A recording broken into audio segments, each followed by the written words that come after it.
Assalamualaikum warahmatullahi wabarakatuh.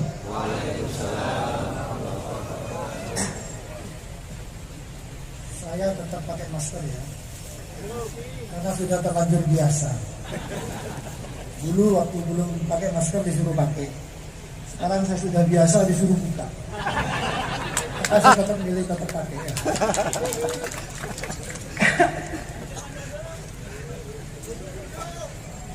Anda usah aja nih, sudah buka. Yang biasa sudah buka.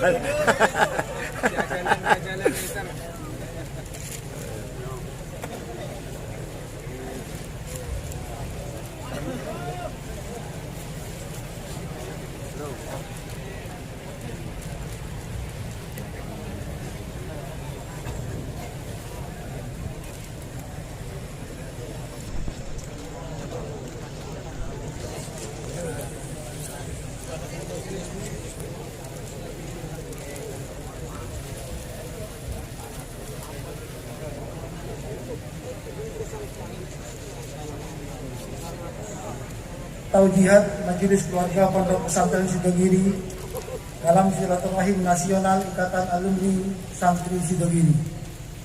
Assalamualaikum warahmatullahi wabarakatuh. Bismillah, alhamdulillah, salatu wassalamu ala rasulillah wa ala alihi wa sahbihi mawala ma ba'du.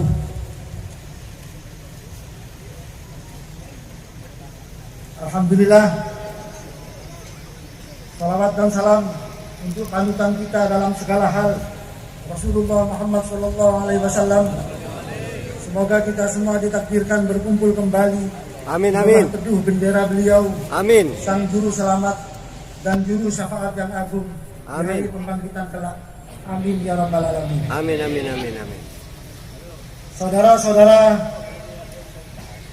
alumni Sidogiri yang amat saya banggakan, melihat lautan kaum sarungan di hadapan saya kali ini, ada getaran perasaan di lubuk hati yang paling dalam bahwa kaum santri memiliki kekuatan kultural yang sangat dahsyat untuk menjadi kiblat bagi umat, memiliki potensi yang luar biasa untuk menjadi guru bagi bangsa. Ada beberapa keistimewaan kaum santri yang mungkin tidak banyak dimiliki oleh kaum-kaum yang lain.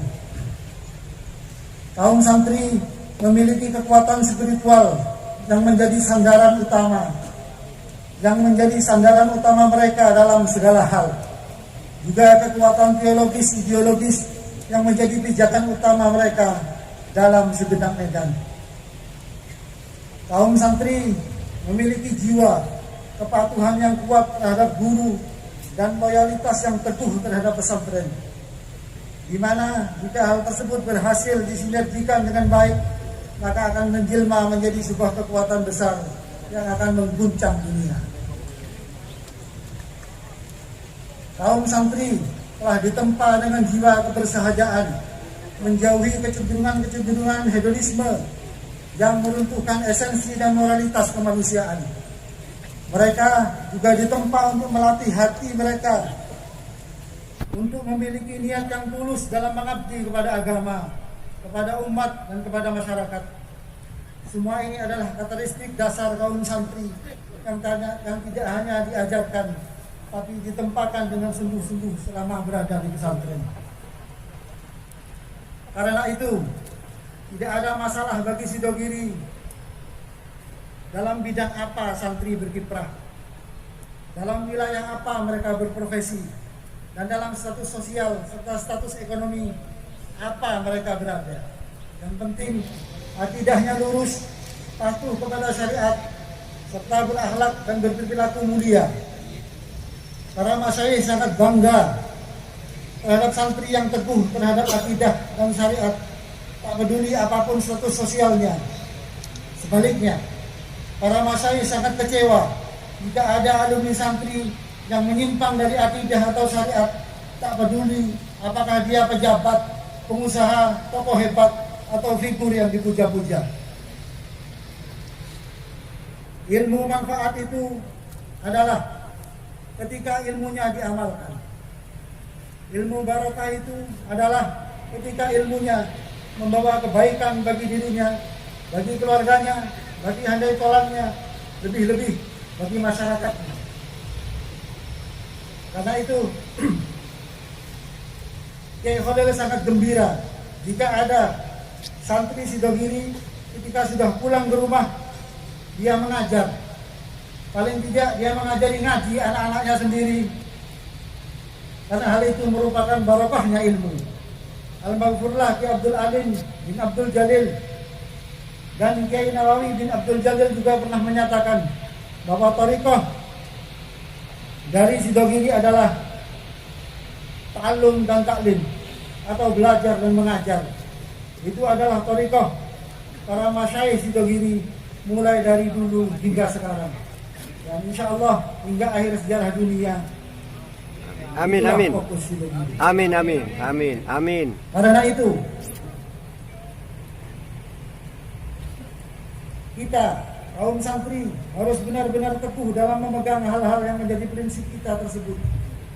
Jangan sampai label santri sekedar menjadi jargon-jargon kosong tanpa memiliki akar makna apa-apa.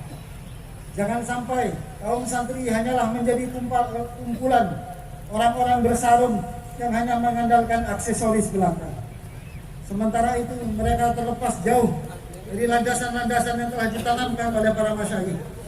Hakikatnya santri bukanlah identitas sosial, melainkan kualitas spiritual dan kualitas moral.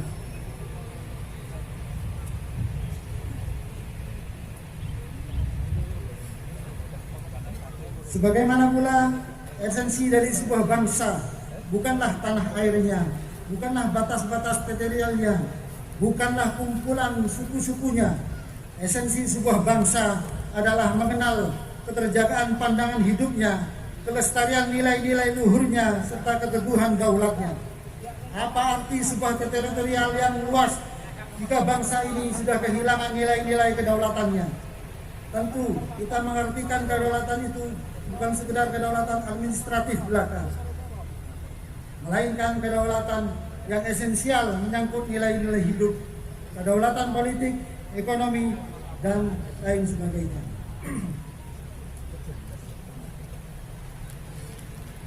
Apalah arti sebuah nama Indonesia jika pandangan hidup bangsa yang telah ditanamkan oleh para ulama dan para pahlawan dengan tetesan darah, dengan cucuran keringat, dan dengan tumpahan air mata terus menerus, terus tersudut dan terus tersingkirkan dari waktu ke waktu. Kita tidak rela dengan itu semua. Jangan sampai bangsa ini hanyalah sebuah nama yang sudah kehilangan jati dirinya. Enggak pidato pejabat ya. Kenapa ya? Kali-kali ya. Oleh karena itu, kaum santri harus memahami bahwa kehidupan ini adalah medan perjuangan yang tiada henti, medan jihad yang tak pernah usai. Tentu bukan jihad dalam bentuk aksi militer, apalagi dalam bentuk aksi-aksi bodoh dan konyol seperti yang dilakukan oleh golongan-golongan radikal, melainkan jihad untuk membela pandangan hidup yang telah ditanamkan oleh para ulama dan para pahlawan yang telah mendirikan bangsa ini. Jihad kita saat ini adalah jihad kultural, jihad yang tak perlu menghunus pedang, menancapkan tombak dan meneteskan darah, namun jihad dengan menancapkan keteladanan, menghunus pena serta meneteskan tinta dan cinta untuk perjuangan tegaknya kebenaran, kebaikan dan keadilan, serta meruntuhkan tumpukan kebatilan, kebejatan dan kezaliman. Kalau ditepuk tangan itu tambah semangat.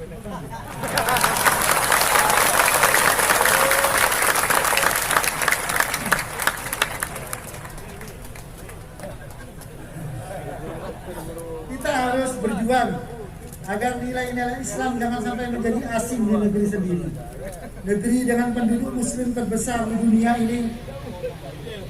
Jangan sampai hal-hal yang kita muliakan dan kita agungkan dalam agama ini justru menjadi bahan olok-olok orang lain.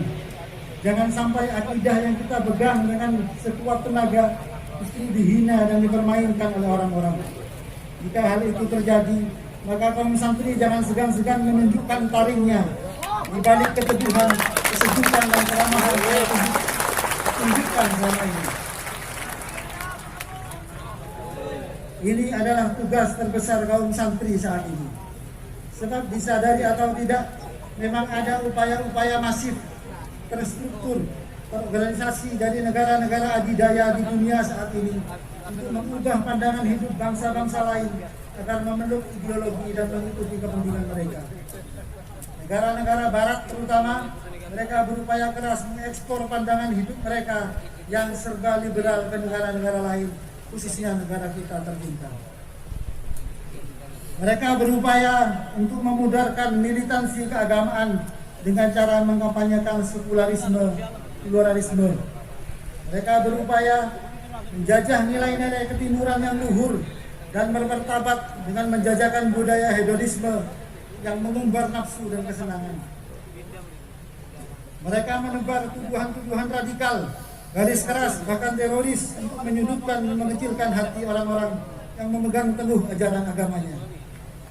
Terlalu banyak budaya hidup umat dan bangsa ini yang tergerus oleh kampanye-kampanye liberalisme dan hedonisme dunia barat.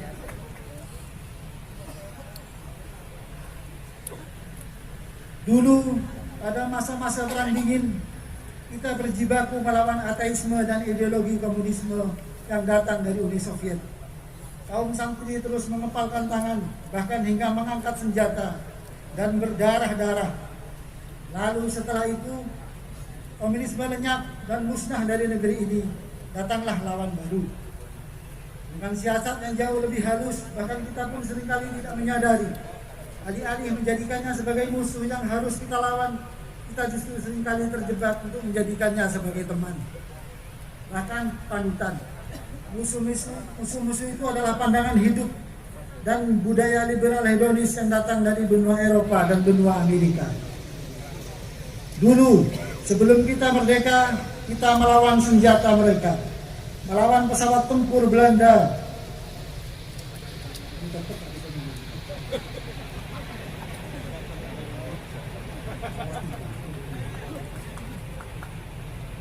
Dulu sebelum kita merdeka, kita melawan senjata, melawan pesawat tempur Belanda, Portugis dan tentara sekutu.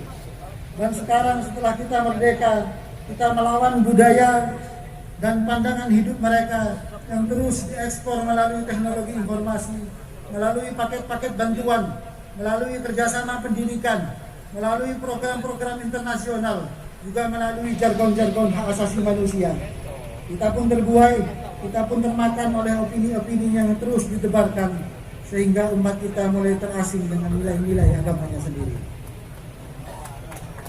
Memperjuangkan nilai membutuhkan strategi. Namun demikian, jangan sampai strategi itu justru menghilangkan nilai-nilai yang menjadi tujuan kita semua. Oleh karena itu, perjuangan kaum santri tidak akan pernah usai.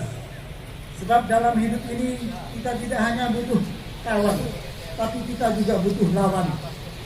Setidaknya hal itu menjadi sparring partner untuk terus mengasah kewaspadaan dan kepekaan naluri kita semua. Siapa kawan dan siapa lawan akan membentuk jati diri kita yang sesungguhnya.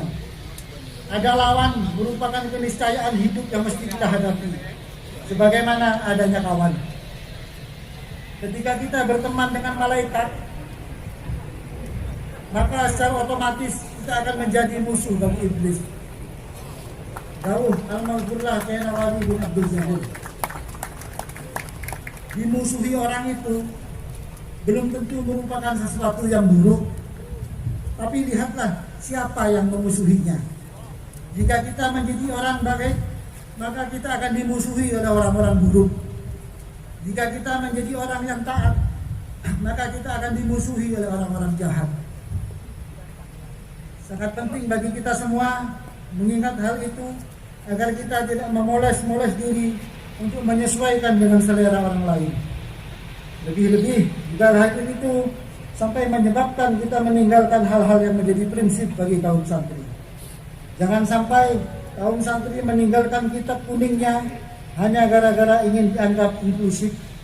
Kitab kuning adalah pegangan kita, pegangan hidup, juga pegangan mati. Maka tak perlu risau dengan apapun komentar dan penilaian orang lain terhadap kita. Kami adalah kaum santri. Jika ada yang mengusik dan melecehkan akidah kami, maka kalian akan melihat dada kami. Kalian tak akan pernah melihat punggung kami.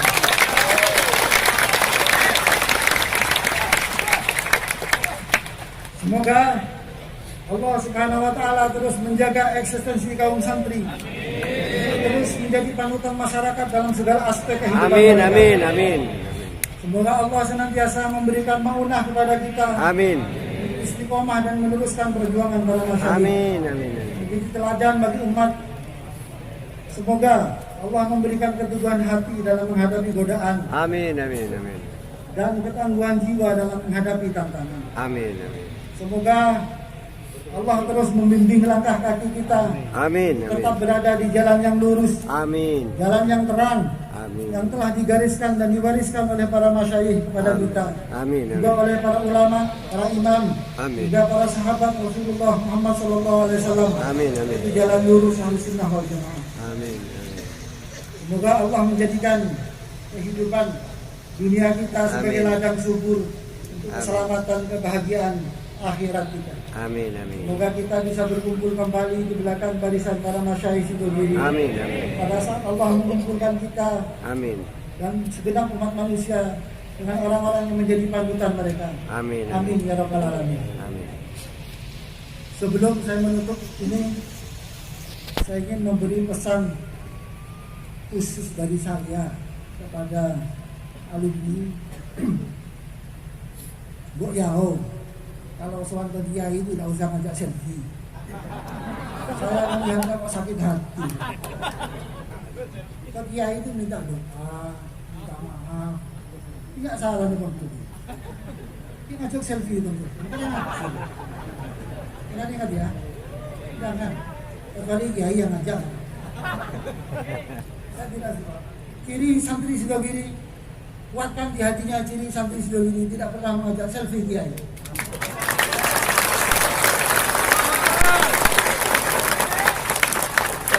Kedua, jangan foto-foto di pesarian.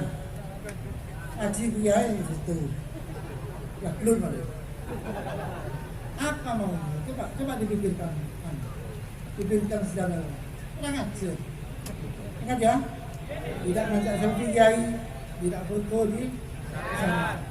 Terima kasih. Semoga kita bisa menjalankan. Kelihatannya hal-hal kecil tapi itu penting. Demikian. Assalamualaikum warahmatullahi wabarakatuh.